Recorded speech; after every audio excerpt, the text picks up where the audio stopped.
మరి ఇటువంటి కార్యక్రమాలు ఏర్పాటు చేసినందుకు మరి ముఖ్యంగా మా కార్యక్రమం పద్ధతుల పాల్గొని మరి నిందైన వల్ల తెలియజేస్తున్నాను.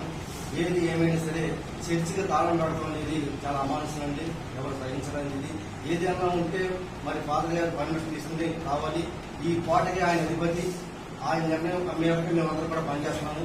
కాబట్టి మరి ఆ గ్రామస్తులు కూడా ఈ యొక్క చిన్న మార్పుని గమనించి ఫాదర్ గారు చట్ట నియమ నిబంధనల గురించి ప్రతిరోజు ప్రతి ఆదివారం కూడా నా తరపున చర్చి తరపున ఉన్న నియమ నిబంధనలు తెలియజేయడం జరిగింది.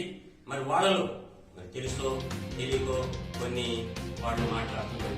అయినా నేను టైం అడిగిన వాళ్ళని ఆ టైం తీసుకోకుండా ప్రతిరోజు కూడా ఈ చర్చి ముందు వచ్చి గొడవ చేయటం అంటే గొడవ అంటే దాని అర్థం కూర్చోవడం, ఇష్టమైన మాట్లాడుకుంటాం, వెళ్ళిపోమని నేను అనుకోండానే వాళ్ళు రకరకాల మాటలు కల్పించారు. నేనేదో గేట్లు వేసిస్తానంట, నేనేదో మరియమ్మ గారి శారీ కట్టుకుంటానన్నట, నేనేదో గుళ్ళోకి రావద్దనంట, నేనేదో సర్టిఫికేట్ తీసి చూపించమన్నానంట అనే నిందలో నిదానాలు వచ్చేసాను. నేను అవసరం లేదు అని చెప్పారు. నేను చెప్పేది మీరు అవసరం లేదంటే మీరు పోతే రారా, నేను పోతే కదా.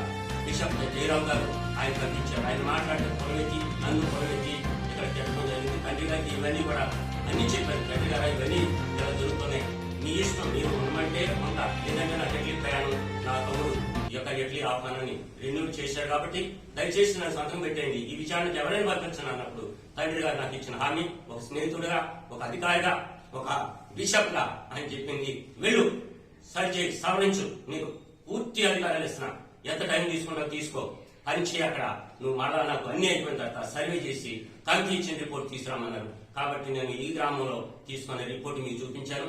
మరలా ఉన్న 5 గ్రామాలు తిరుగుతాను. ఉపదేశులు కూడా ఇక్కడ ఉన్నారు. 5 గ్రామాల్లో కూడా వాళ్ళ యొక్క సభ్యులను తీసుకుని వాళ్ళ అంగీకారాన్ని తీసుకుని బిషప్ తండ్రి గారికి అందరికి సిద్ధపడతాను.